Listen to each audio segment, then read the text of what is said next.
Hello all of you. Welcome to the umbrella classes. जैसा कि आप सबको पता है कि हरियाणा सिविल सर्विसेज का नोटिफिकेशन आउट हो चुका है एंड इसमें आपको इस बारी देखने को मिलेंगे 121 पोस्ट। और आप सब आई होप तैयार होंगे एचसीएस के एग्जाम देने के लिए। इस बार देखो जो एचसीएस का एग्जाम है, हमने आपको पहले कहा था इसकी हम रिवीजन करेंगे। जितने भी सारे सब्जेक्ट्स होते हैं थ्रू एमसीक्यूज आपके रिवाइज होंगे। तो इससे क्या होगा, आपके जितने भी आपके कॉन्सेप्ट्स आपने ऑलरेडी पढ़ रखा है एक बारी सारे आपको रिमाइंड हो जाएंगे और आपकी प्रैक्टिस भी होती रहेगी एमसीक्यूज की। तो आज हम स्टार्ट करेंगे अपना पॉलिटी का फर्स्ट लेक्चर जो कि बेस्ड है हिस्टोरिकल बैकग्राउंड। हिस्टोरिकल बैकग्राउंड में देखो जो हमारे एक्ट्स आए थे उनके बारे में हम पढ़ेंगे। एक्ट्स बहुत सारे थे, लाइक चार्टर एक्ट था, रेगुलेटिंग एक्ट था, गवर्नमेंट ऑफ इंडिया एक्ट 1935 था। ये सारे एक्ट्स के बारे में हम डिटेल में पढ़ेंगे। तो चलो आज हम स्टार्ट करते हैं अपना फर्स्ट लेक्चर जो कि बेस्ड है हिस्टोरिकल बैकग्राउंड पे। और इसका आज का फर्स्ट क्वेश्चन है, East India Company got the exclusive right of trading in India under the charter granted by Queen Elizabeth in. अब देखो सबसे पहले आपको काम क्या करना है, आपको देखना है क्वेश्चन पढ़ना है। क्वेश्चन पढ़ने के बाद आपको आंसर्स देखने हैं। आंसर आपने अपने पेन नोटबुक लेके बैठना है, अपना आंसर आपने खुद नोट करने हैं। आंसर नोट करने के बाद आपका आंसर क्या होना चाहिए और करेक्ट आंसर क्या होगा ये आपने उसके बाद देना है। अपना आंसर देने के बाद देखोगे कि करेक्ट आंसर क्या होगा। अदरवाइज देखो आप सुनोगे उसका कोई बेनिफिट नहीं है। पहले आप अपना खुद आंसर टिक करो, देन आप देखो कि आपका आंसर करेक्ट है या नहीं। उस टिल दैट टाइम आप वीडियो को क्या है पॉज कर सकते हो। चलो अब देखो हमें पता है कि ब्रिटिशर्स जो इंडिया जब आए तो उनके पास ना उनको कुछ टाइम के बाद उनको दीवानी राइट्स मिल गए, एक्सक्लूसिव राइट्स मिल गए, ट्रेडिंग के राइट्स मिल गए। तो अब इस क्वेश्चन में हमें क्या पूछा गया है, इस क्वेश्चन में हमें पूछा गया है ईस्ट इंडिया कंपनी के पास जो एक्सक्लूसिव राइट थे ट्रेड के, ट्रेड करने के, कि वो इंडिया से कुछ सामान लेके जा रहे हैं या इंडिया में कुछ सामान लेके आ रहे हैं। तो ये राइट जो है क्वीन एलिजाबेथ ने कब दिया था ईस्ट इंडिया कंपनी को। तो देखो ये जो राइट है ये कब मिला था ईस्ट इंडिया कंपनी को, ये मिला था, यस क्या होना चाहिए आपके अकॉर्डिंग, ए, नो, यस आंसर हो जाएगा बी। 1600 में क्वीन एलिजाबेथ ने जो ईस्ट इंडिया कंपनी से उनको राइट दे दिया था कि आप ट्रेड कर सकते हो इंडिया के साथ। अब देखो नेक्स्ट क्वेश्चन देखते हैं, ये हमारा इसका सॉल्यूशन है, आप पढ़ सकते हो। सेकंड क्वेश्चन है, in 1765 East India Company got Diwani rights in Bengal, Bihar and Odisha. अब देखो पहले फ्रेगमेंटेशन थी, फिर एक बारी पहले गवर्नर जनरल ऑफ बंगाल था, फिर गवर्नर जनरल ऑफ इंडिया बन गया, फिर वाइस रॉय बन गया। तो ये ना कुछ चेंजेस आते रहे। अब देखो जब क्या था, एक बारी हमारा ये था रेगुलेटिंग एक्ट, फर्स्ट एक्ट हमारा कब आया था, 1773 में हमारा फर्स्ट एक्ट आया था, रेगुलेटिंग एक्ट जिसे हम कहते हैं। इसमें क्या था, जो ईस्ट इंडिया कंपनी थी इसको रेगुलेट करना स्टार्ट कर दिया। क्यों, अब देखो जो ईस्ट इंडिया कंपनी के लोग थे ये बहुत सारी एक्टिविटीज में इंडल्ज थे। तो जब ये बाहर जाते थे बहुत सारा पैसा लेके जाते थे, इंडिया को वैसे भी हम कहते थे सोने की चिड़िया। तो जब ये बाहर जाते थे ना बहुत सारा पैसा होता था इनके पास, तो वहां के लोग सोचते थे भाई ऐसा क्या है, हम जो ये इतना यहाँ से जाते हैं इतना अमीर होके आते हैं। तो उन्होंने, उनके मन में भी ऐसा आता था कि हम भी इंडिया जाए। तो इसलिए देखो उन्होंने ईस्ट इंडिया कंपनी ने, क्वीन एलिजाबेथ ने उस टाइम पे क्या सोचा कि हमें ना इनको रेगुलेट करना चाहिए, ये ना बहुत एक्टिविटीज में इंडल्ज है, हो सकता है कुछ सही हो या कुछ नहीं हो। गिफ्ट भी लेते थे, ब्राइब्स भी लेते थे, तो इसलिए फर्स्ट एक्ट आया था रेगुलेटिंग एक्ट। इसके बाद जो एक्ट आया देखो पिट्स इंडिया एक्ट, इसमें ना कुछ लाइक खामियां, कुछ भी हम काम करते हैं ना तो उसमें खामियां रह जाती हैं। तो उसको इम्प्रूव करने के लिए इम्प्रूव वर्जन था हमारा पिट्स इंडिया एक्ट। अब इसी के साथ साथ अब देखो 1765 में आपको एक क्वेश्चन बताना है कि बैटल ऑफ प्लासी कब हुई और बैटल ऑफ बक्सर कब हुई। ये आपके लिए आज का फर्स्ट क्वेश्चन है, ये आप बताओगे। अब देखो बंगाल, बिहार और उड़ीसा डिफरेंट डिफरेंट प्रेसिडेंसीज बन गई। तो कौन सी जब ये प्रेसिडेंसीज बनी इनको दीवानी राइट कब मिल गई। दीवानी राइट होता है कि ट्रेड करने का राइट या एडमिनिस्ट्रेशन का राइट, कि इस एरिया में आप अपना एडमिनिस्ट्रेशन चला सकते हो, या फिर इसमें हम क्या है मतलब इकोनॉमिकल राइट या एडमिनिस्ट्रेटिव राइट ये कह सकते हैं कि ये वाले राइट्स मिल गए। अब मैं आपको डायरेक्ट वर्ड इसलिए नहीं बता रही थी बिकॉज वो आपका आंसर पता चल जाता। तो बताओ what is the meaning of Deewani right. तो दीवानी राइट का क्या मतलब होता है? अब मैंने आपको हिंट तो दे दिया, एडमिनिस्ट्रेटिव राइट या फिर कमर्शियल राइट। अब देखो कमर्शियल राइट या एडमिनिस्ट्रेटिव राइट, तो क्या इसका आंसर हो जाएगा? दीवानी राइट्स का मीनिंग क्या होता है कि ऐसे राइट्स इसमें हम रेवेन्यू और सिविल जस्टिस ये सारा काम कर सकते हैं। तो हमारा आंसर हो जाएगा सी। अब देखो आप इसका सॉल्यूशन भी पढ़ सकते हो। दीवानी rights in 1765 granted the British East India Company authority to collect revenue and administer the civil justice system in newly acquired territories of Bengal, Bihar, and Odisha. This agreement with the Mughal emperor allowed the company to exercise considerable control over the economic and administrative aspect of these region. कि जो ये reason थे Bengal, Bihar and Orissa, इसके इस पे जो है control कर सकते हैं on the matters of economic and administrative aspects. ठीक है, चलो नेक्स्ट देखते हैं।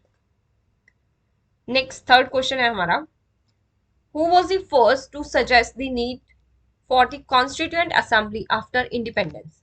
आफ्टर इंडिपेंडेंस, अब हमें ये देखो, आफ्टर इंडिपेंडेंस किसने कहा था कि हमारे पास ना एक कॉन्स्टिट्यूशन होना चाहिए? कॉन्स्टिट्यूशन असेंबली की मांग किसने की थी? तो ये बहुत ही फेमस पर्सन है, मोतीलाल नेहरू। बी है हमारा एम एन रॉय, सी है हमारा बीजे तिलक और डी है हमारा महात्मा गांधी।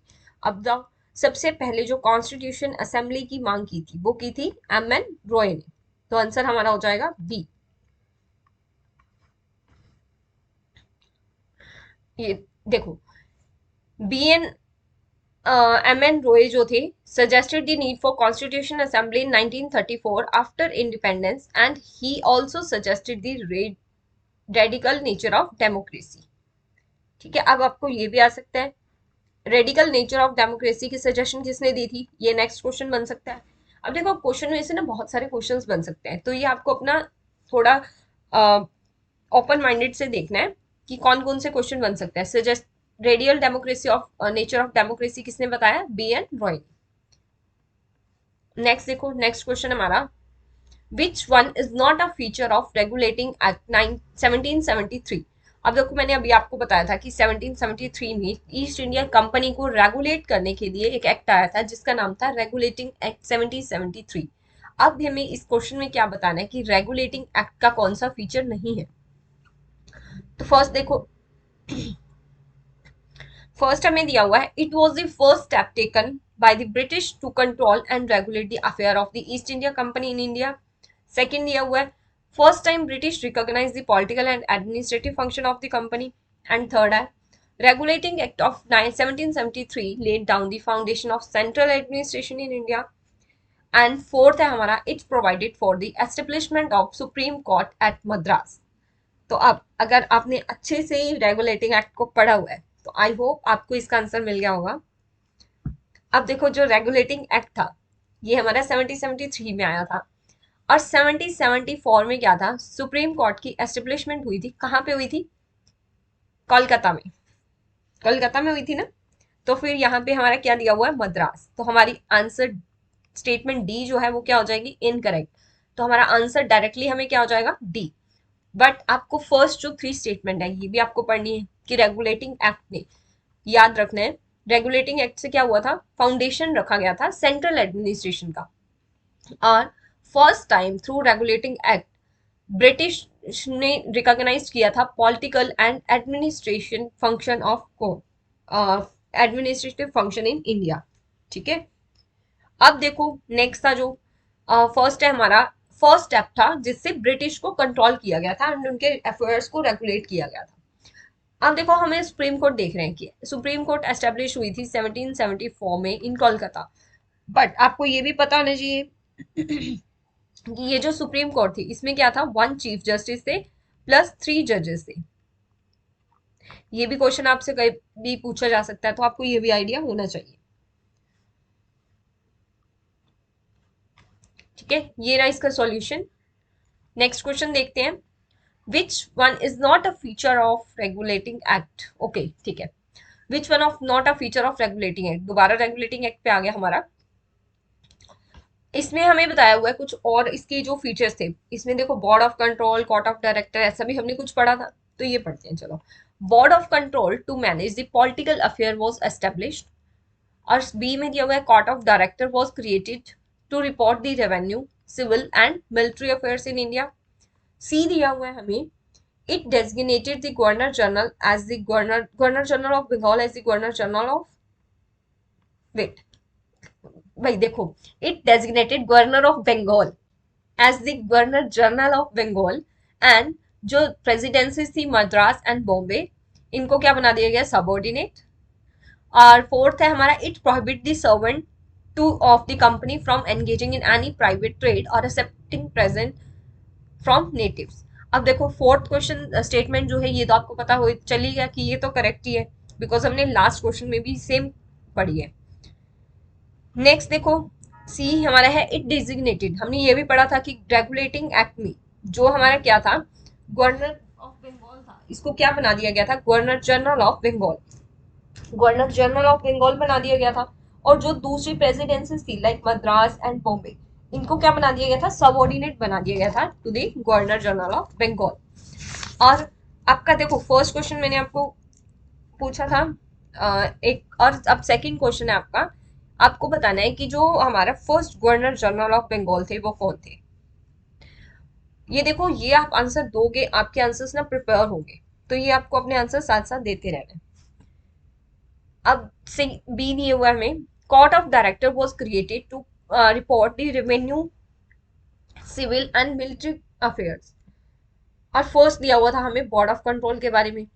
अब देखो आपको याद होगा कि रेगुलेटिंग एक्ट में ना कोर्ट ऑफ डायरेक्टर बनाया गया था। कोर्ट ऑफ डायरेक्टर क्या करता था, कोर्ट ऑफ डायरेक्टर क्रिएट किया गया था, क्यों किया गया था, रिपोर्ट करता था रेवेन्यू सिविल मिलिट्रिकल अफेयर्स। बट जो बोर्ड ऑफ कंट्रोल था ये रेगुलेटिंग एक्ट में क्रिएट ही नहीं हुआ था, ये बाद में क्रिएट हुआ था। और ये मैनेज क्या करता था पॉलिटिकल अफेयर्स, बट ये फीचर रेगुलेटिंग एक्ट का नहीं है, तो इसलिए हमारी नॉट अ फीचर कौन सा हो जाएगा, आंसर ए।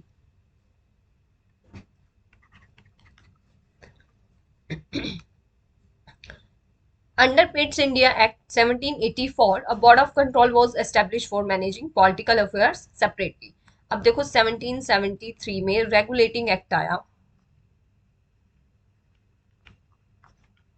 और इसमें कुछ खामियां रहेगी, तो इसके बाद 1784 में हमारा आया था पिट्स इंडिया एक्ट।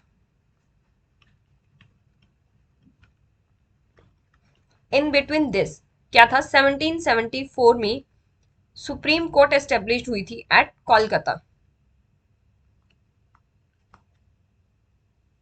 और इसमें क्या था, यस हमने लास्ट अभी पढ़ा था कि इसमें कितने जजेस थे, 1 चीफ जस्टिस थे प्लस 3 जजेस थे।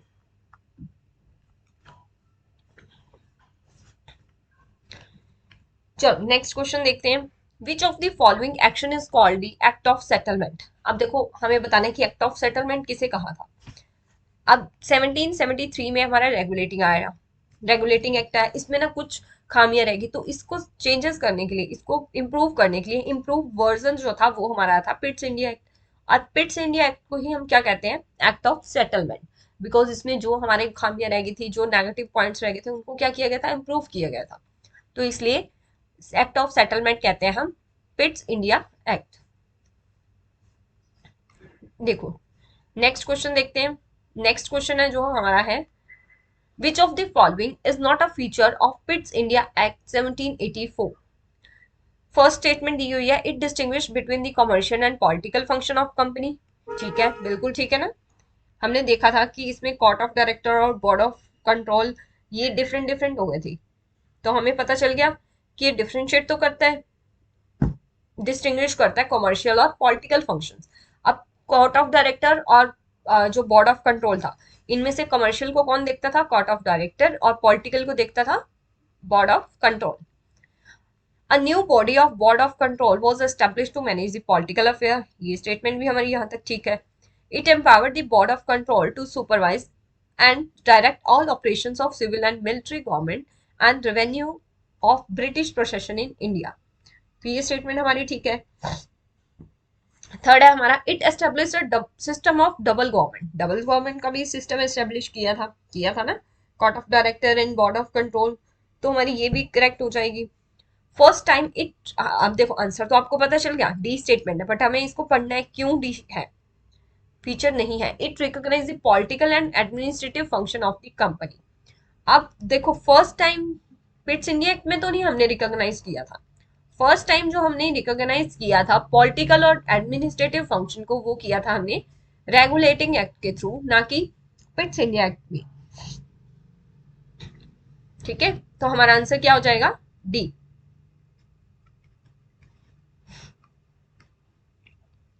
नेक्स्ट भी हमारा पिट्स इंडिया एक्ट पे है। एक और ए स्टेटमेंट है, for the first time company territory in India were called the British possession in India. अब जो कंपनी की, सपोज ये कंपनी की टेरिटरी थी, जब पिट्स इंडिया एक्ट आया तो कह दिया गया कि ये जो टेरिटरी है इसको हम कहेंगे British possession in India. B statement दी गई है, under this act British government was given supreme control over the company affair and its administration in India. Supreme control मिल गया था ब्रिटिश गवर्नमेंट को। सी में दिया गया, it was first step toward centralization in British India. First step था toward the centralization, या फिर डी आ जाएगा, बोथ ए एंड बी। अब देखो जो फर्स्ट स्टेप था सेंट्रलाइजेशन का, ये पिट्स इंडिया एक्ट में नहीं था ये था चार्टर एक्ट 1833। इसके थ्रू हमारा फर्स्ट स्टेप था जो सेंट्रलाइजेशन की तरफ मूव था, कि जो हमारा सेंट्रलाइज सिस्टम होना चाहिए। तो ये हमारी सी हो जाएगी इनकरेक्ट। अब हमारे पास बची है थ्री स्टेटमेंट्स, ए बी और डी। अब इसका आंसर देखो क्या हो जाएगा, इसका आंसर है डी। क्यों है, बिकॉज बिकॉज फर्स्ट टाइम ये कहा गया था कि जो भी एरिया है ब्रिटिश टेरिटरी का, इसको ब्रिटिश पोसेशन कह देंगे हम, और इसी के अंडर ब्रिटिश गवर्नमेंट को सुप्रीम कंट्रोल दे दिया गया था over the company affair on administration in India. तो हमने देखा ही था इसके लिए क्या स्टैब्लिश किया था, control board of court of director and board of control. Next देखो ये आपको मैंने बता दिया है ऑलरेडी। नेक्स्ट है हमारा, which act was consider the final step toward centralisation in India. अब देखो सेंट्रलाइजेशन इन इंडिया अभी आपको बताया, तो इसमें तो आपको सबको पता ही है, आंसर क्या हो जाएगा, C. Charter act 33 was final step towards centralization in India, and after Charter Act 1833, also known as Government of India Act 1833। अब देखो एक हमारा एक्ट आता है चार्टर एक्ट 1813 1813। इसमें क्या था, जो ब्रिटिश ईस्ट इंडिया कंपनी थी इसकी ना मोनोपोली खत्म कर दी गई थी, मोनोपोली खत्म कर दी गई थी, एक्सेप्ट किसमें थी, एक्सेप्ट टी एंड ट्रेड, दो में रहने दी थी, बाकी सारी इनकी मोनोपोली खत्म हो गई थी इस एक्ट के थ्रू। ठीक है, अब देखो next, which of the following is not a feature of charter act 1833। First है हमारा, it made the governor general of Bengal the governor general of India. अब देखो सबसे पहले हमारा क्या था, गवर्नर ऑफ बंगाल था,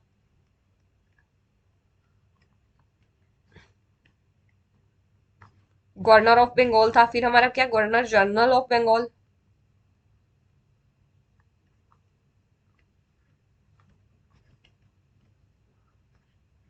अब देखो गवर्नर जनरल ऑफ बंगाल से क्या कर दिया गया,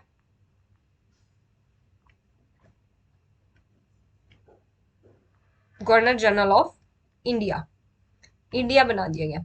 अब गवर्नर जनरल ऑफ बंगाल कब करना था, 1773 में रेगुलेटिंग एक्ट के थ्रू, और गवर्नर जनरल ऑफ इंडिया बना 1833 में चार्टर एक्ट जो आया था।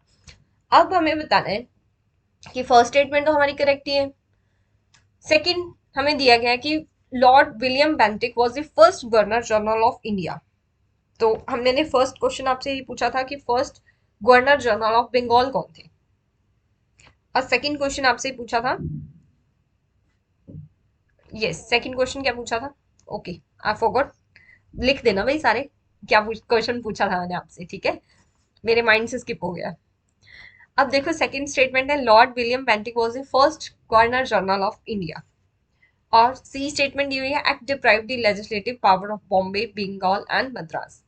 एंड डी दिया हुआ है, exclusive legislative power of British India were given to the governor general of India.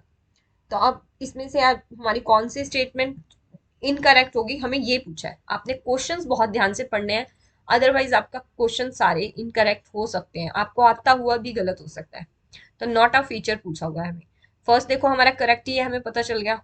और जो हमारे first governor general of India थे वो कौन थे? William Bentinck. तो हमारी सेकंड स्टेटमेंट भी क्या हो जाएगी? करेक्ट। अब इसमें क्या था? Act deprive the legislative power of Bombay, Bengal and Madras and D दिया हुआ है एक्सक्लूसिव। अब दो आपको श्योर हो गया कि दो तो आपकी श्योर ही है। डी हमें दिया हुआ exclusive legislative power of British India were given to the governor general of India. अब देखो इनमें से आपको बहुत ही ध्यान से देखना है क्वेश्चन कौन सी हमारी स्टेटमेंट करेक्ट होगी। अब आप क्या करोगे? फटाफट के आंसर पढ़ोगे। आपने पढ़ा होगा कि 1833 में ना बॉम्बे मद्रास ऐसे कुछ दो तीन जगह थी जिनको लेजिस्लेटिव पावर ने उनकी डिप्राइव कर दी गई थी। ठीक है, आप क्या करोगे? सी को कर दोगे कि ये करेक्ट है, बट सी क्या है? सी ही इनकरेक्ट स्टेटमेंट है। क्यों है भाई? ये देखना है आपने, बिकॉज इसमें आपने बहुत ही ध्यान से स्टेटमेंट पढ़नी है। ये इसलिए इनकरेक्ट है बिकॉज लेजिस्लेटिव पावर डिप्राइव की गई थी, बट किन की गई थी? बॉम्बे और मद्रास की, ना कि बंगाल की। तो इसलिए ये हमारी स्टेटमेंट क्या हो जाती है? इनकरेक्ट। तो आंसर हमारा हो जाएगा सी। तो ऐसे आपको ना क्वेश्चंस बहुत ही ध्यान से देखने हैं, तभी आपके क्वेश्चंस करेक्ट होंगे। अगर आप फ्लो फ्लो में फटाफट पढ़ोगे, थोड़ा सा पढ़ा कि हाँ ठीक है हमने पढ़ा हुआ था, तो इस केस में क्या होगा? आपके आंसर गलत होने के चांसेस बहुत ज्यादा रहेंगे। ठीक है, तो चलो 11th क्वेश्चन पे आते हैं। Consider the following statement. Law made under this act were called as act and it ended. अब हमने, अब कौन सा एक्ट? ये भी तो हमें पता नहीं है। Charter act 1833। It ended the commercial activities of East India Company and company became a purely administrative body. C दिया हुआ है हमें। Company's territory in India were called entrust for his majesty, his heirs and his successors. Next, fourth दिया हुआ है हमें। Introduce a system of open competition for the selection of civil servants and Indians should not be debarred from holding any post in the company. इसमें से हम हमें बताना क्या है? हमें बताना है कि which of the following are features of charter act. Charter act का फीचर कौन सा है?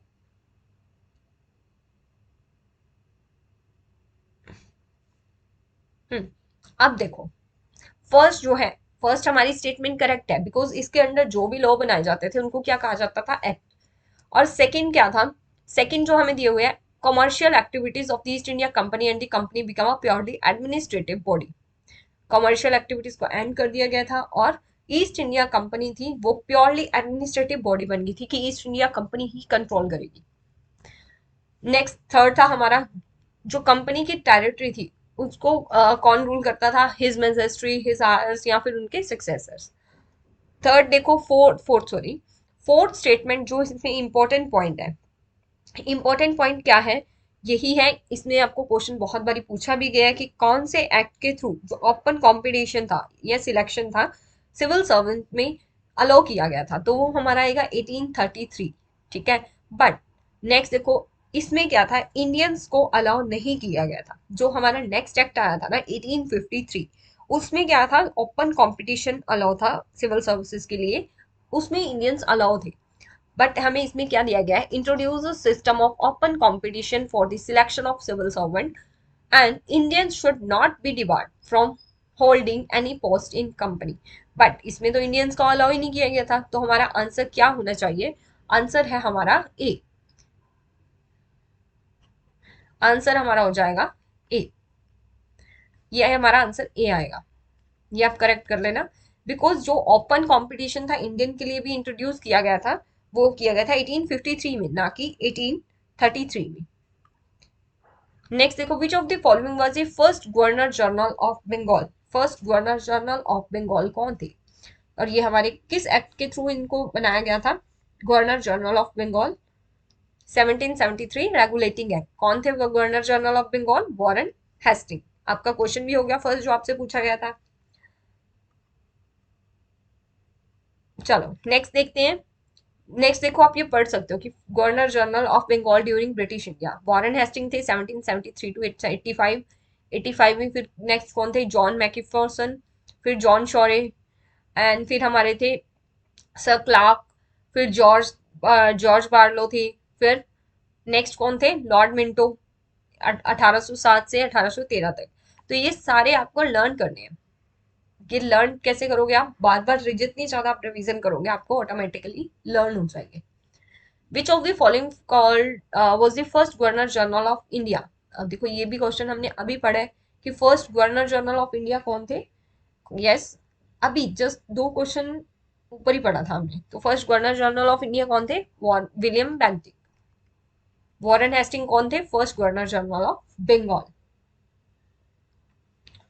नेक्स्ट देखो, नेक्स्ट आ जाता है हमारा which of the following was the last governor general of India.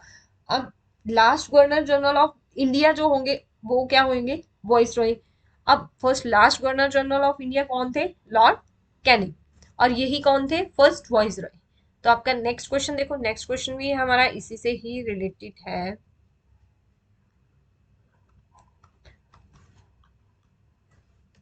First governor general of India हमारा हो गया लॉर्ड कैनिंग, सी आंसर। और नेक्स्ट क्वेश्चन हमारा आ गया वॉइस रॉय ऑफ इंडिया कौन थे, जो गवर्नर जनरल ऑफ इंडिया थे वही वॉइस रॉय बनेंगे।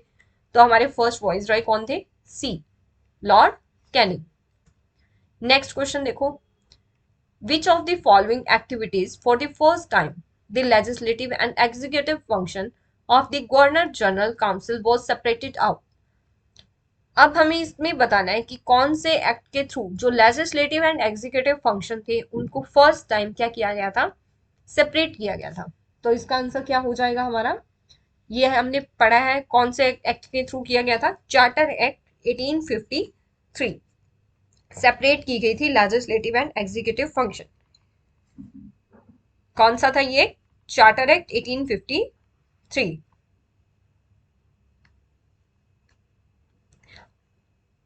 अब देखो चार्टर एक्ट 1853 था जो, इसमें क्या किया गया था, एक तो हमने सेपरेट कर दिया था legislative function and executive function को। सेकंड क्या था, लेजिस्लेटिव विंग थी जो काउंसिल की, उसको फर्स्ट टाइम क्या कहा गया था, मिनी पार्लियामेंट। और थर्ड मैंने आपको ऑलरेडी बताया ही था कि 1853 में ओपन कंपटीशन जो था वो अलाउ कर दिया गया था इन दी सिविल सर्विसेज। ठीक है, और फोर्थ आप पॉइंट याद रख सकते हो इसमें 1853 एक्ट में कि इसमें ना एक कमेटी बनाई गई थी जिसको हम क्या कहते हैं, 1854 में कौन सी कमेटी बनी थी, मैकॉले कमेटी। मैकॉले कमेटी बनी थी और ये किससे रिलेटेड थी, किससे डील करती थी, ये हमारा सिविल सर्विसेज जो था इसमें इससे ही डील करती थी।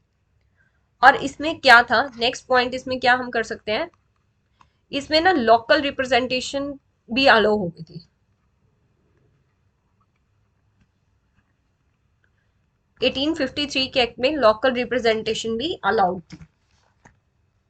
ठीक है, चलो नेक्स्ट देखते हैं, विच of the following is not a feature of charter act 1853। अब मैंने आपको सारे एक भी फीचर्स बताई दिए, तो चलो देखते हैं। फर्स्ट है, it introduce an open competition system for selection and recruitment of civil services. ठीक है हमारी स्टेटमेंट, ठीक है ना। नेक्स्ट है हमारा, it extended the company rule. इसमें जो था कंपनी रूल एक्सटेंड हो गया था but did not specify any particular time. ठीक है, बिकॉज इन्होंने चार्टर एक्ट आ गया, इसके बाद इन्होंने टाइम स्पेसिफाई नहीं किया कि इसके बाद एक्ट जो आएगा कब आएगा। It introduce first time local representation in the Indian legislative council. तो ये भी मैंने आपको बताया, लोकल रिप्रेजेंटेशन अलाउ होगी थी। It abolish the commercial body court of director of the company. क्या अबॉलिश किया था इसने, 1853 के एक्ट में अबॉलिश हो गया था कोर्ट ऑफ डायरेक्टर। और कोर्ट ऑफ डायरेक्टर हमारा बना कब था, 1773 में थ्रू रेगुलेटिंग एक्ट। बट ये अबॉलिश नहीं हुआ था चार्टर एक्ट 1853 में। तो हमारा आंसर क्या हो जाएगा, डी। नेक्स्ट देखो, नेक्स्ट क्वेश्चन है, मैकॉले कमेटी। अभी आपको मैंने ये भी बताया था कि मैकॉले कमेटी 1854 में बनी थी और ये किससे रिलेटेड थी। अब तो आपको सबको, यस सब बच्चों का ये आंसर करेक्ट है, तो हमारा आंसर क्या हो जाएगा, सी, इंडियन सिविल सर्विसेज से रिलेटेड थी Macaulay committee. Officially known as the committee of Indian civil services, appoint की गई थी 1854 में by the East India Company. क्यों की गई थी, to review and recommend reforms to the educated system in India. Next देखो, नेक्स्ट हमारा क्वेश्चन है, not a feature of government of India act 1858। अब गवर्नमेंट ऑफ इंडिया एक्ट 1858 पे आ गए हम। तो इसमें बताना है कि कौन सा फीचर नहीं है। अब इसमें क्या हो गया था 1858 में, जो गवर्नर जनरल ऑफ इंडिया थे उनको चेंज हो गए थे वॉइस रॉय में, और फर्स्ट वॉइस रॉय कौन थे हमने ये भी देख लिया, कौन थे, Lord Canning. It change the designation of governor general of India to viceroy. First statement हमारी करेक्ट है। अब सेकंड जो था, जो हमारा डबल सिस्टम ऑफ गवर्नमेंट थी, डबल सिस्टम ऑफ गवर्नमेंट क्या था इसमें, हमारा क्या था डबल सिस्टम ऑफ गवर्नमेंट में, yes, double system of government में था हमारा कोर्ट ऑफ डायरेक्टर और बोर्ड ऑफ कंट्रोल। एंड किया था, यस, जो हमारा एंड हुआ था कोर्ट ऑफ डायरेक्टर और बोर्ड ऑफ कंट्रोल, वो किसमें हुआ था अबॉलिश, वो हुआ था हमारा गवर्नमेंट ऑफ इंडिया एक्ट 1858। सो हमारा ये स्टेटमेंट भी करेक्ट है और ये भी करेक्ट है।